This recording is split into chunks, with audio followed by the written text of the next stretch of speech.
We get it that you think that this reality is real, and we're not quibbling. We just want you to know that the real reality is the vibrational reality that always precedes the manifestation. And if you can just hear us when we say to you that your emotions are not about your observation of the reality that has already taken shape and form. Your emotions are about the reality that is in the vibrational sphere that you are moving toward. In other words, what you feel is about this vibrational reality and your relationship to it. That was big. Did you get that? We have not said that clearly before. So here, we'll say it again. Your emotions, every one of them, are about this vibrational reality. How you feel is about this vibrational reality and your right now, in the moment, thought process relative to it. So now we'll say it in another strong way. If your life in this body had not caused you to move to a new place vibrationally, and if the larger part of you had not already taken it as the new and improved you and become it present tense, you would never feel negative emotion. So negative emotion means every single time you've expanded to something that you're disallowing with your current active thought. So think about what that means. If you are paying your bills and feeling discouraged, that discouragement is based upon what you are calling reality. We say, no, that isn't it. That discouragement is not because of your current reality. It's because of your depriving yourself of your vibrational reality. You see, we know as physical beings, you've been using words like faith and hope for a while, a long while. And we want you to understand that what the true accomplishment that a feeling of faith or hope will give you is it causes you to distract yourself from beating the drum of what is, and it puts you in a suspension that allows what is already amassed vibrationally to manifest physically. And if you don't allow that release of resistance, it can't manifest. We get it that you can't look at a situation and really define it differently than it is. There's too much fact, too much evidence, too many others focused upon it and pointing at it in the same way. We get that. But we want you to withdraw your attention from the evidence that is holding you in the evidence. We want you to stop holding yourself in the evidence that is less than you want and allow yourself to flow freely into the vibration, and we promise you the evidence will follow. Everything that you want is in this vortex of creation. Now, we've spoken it vibrationally, which is a little less comfortable for you to hear. Now we're going to break it down and give you the same seminar that we just gave you in physical terms. You can't focus on what you don't want and get what you do want at the same time. It's one or the other.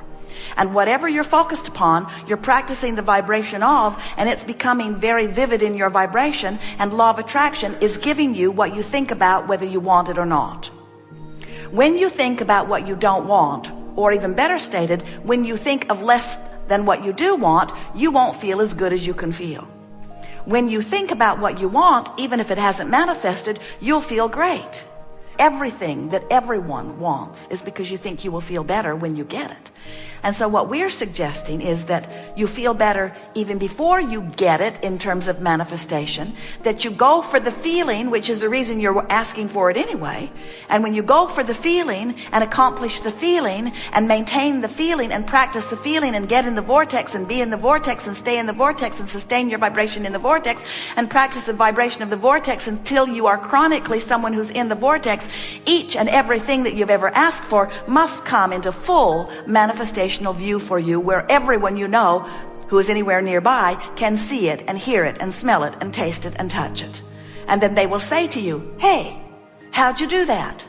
And you will say, I stopped worrying about the absence of it and started feeling the vibrational presence of it, and I tuned myself to the vibration of it, and then it just showed up.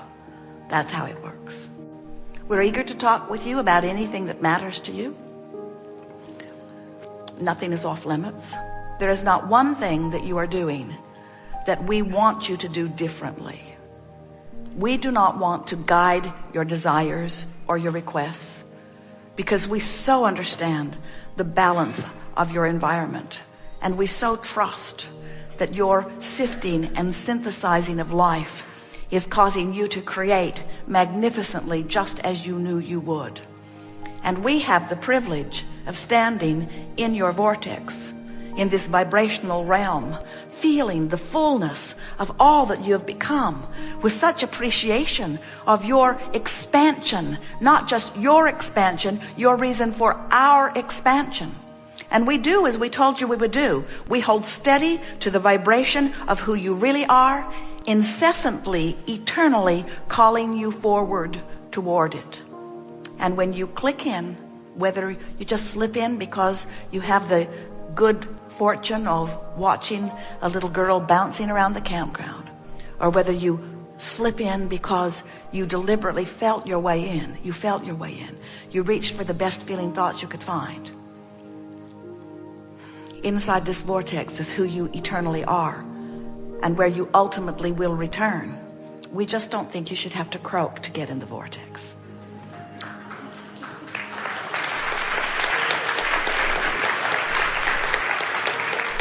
And it is our promise to you, as addictive and compelling as your physical reality is, you're going to get hooked on this vortex. You are.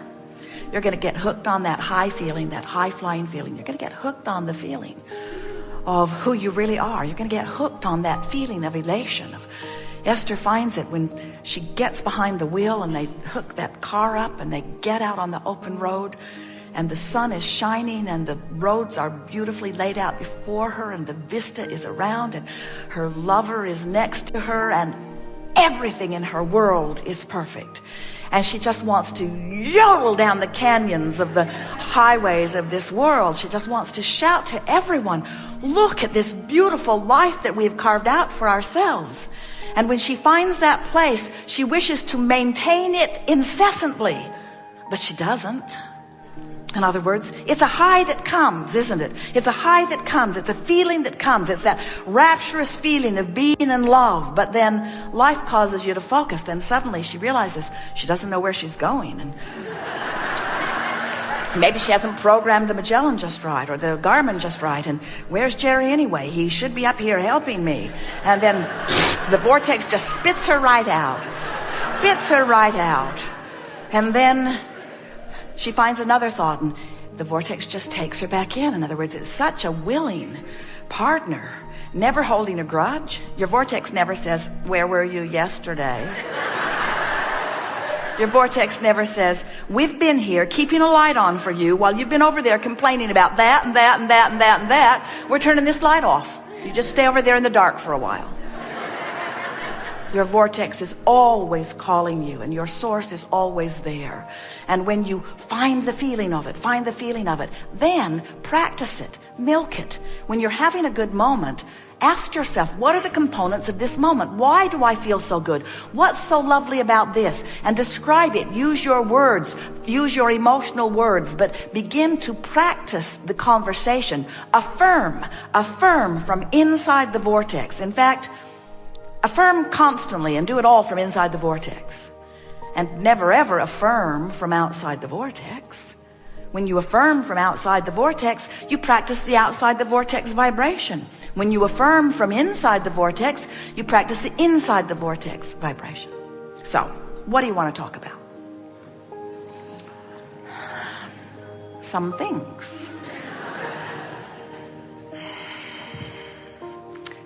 It is nice to know that under all conditions that well-being abounds. We are eager to talk with you about the laws of the universe and how they affect you. But more important, we are eager to express to you our appreciation to you and your willingness to play the important physical role of creation that you play. You are source energy beings, and you are expressing here in this physical body at the same time that you are source energy beings.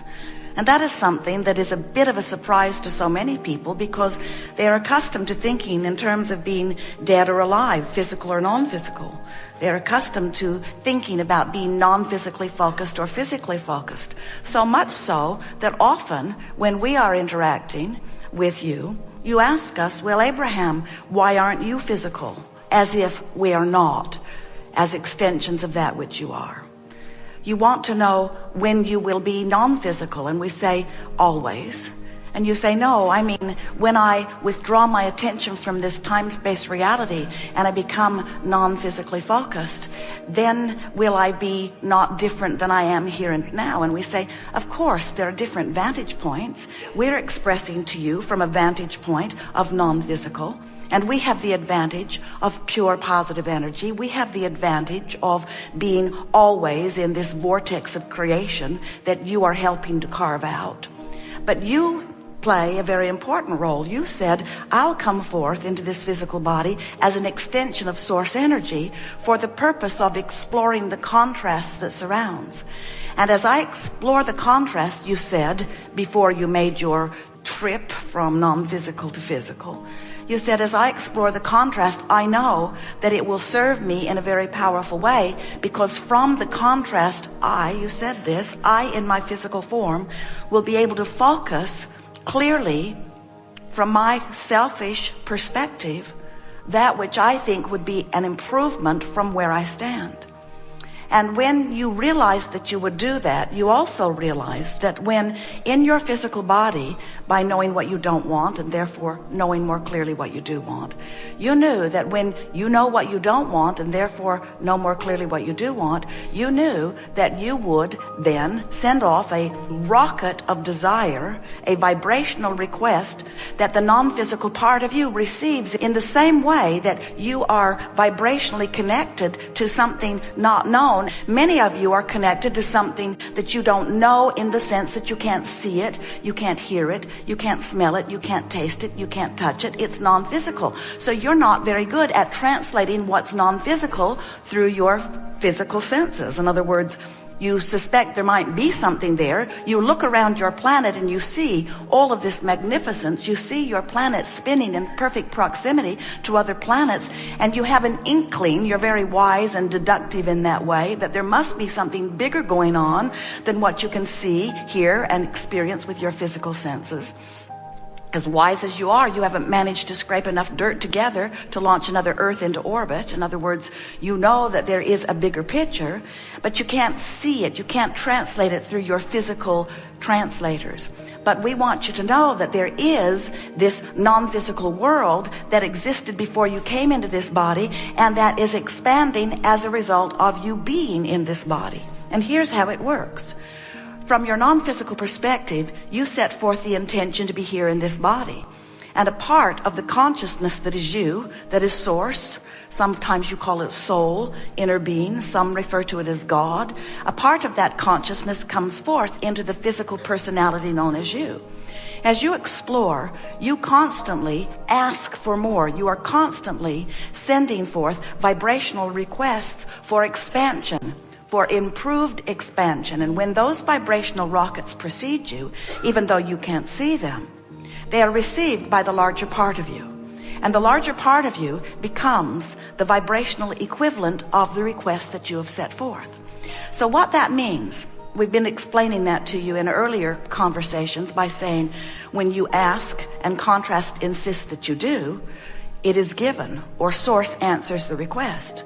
But today we would like you to understand it in even more full fashion, that when life causes you to ask for more, the larger part of you not only answers it, but vibrationally becomes it, becomes the vibrational equivalent of your request. What that means to you is that when you, through life, uncover what you consider to be a situation or a problem, you immediately launch, even though you don't know you've done it, the equivalent solution to that problem. In the moment that a question occurs to you, the answer occurs in the non-physical form, because every particle of the universe contains that which is not wanted and that which is wanted, or that which is wanted and that which is not wanted.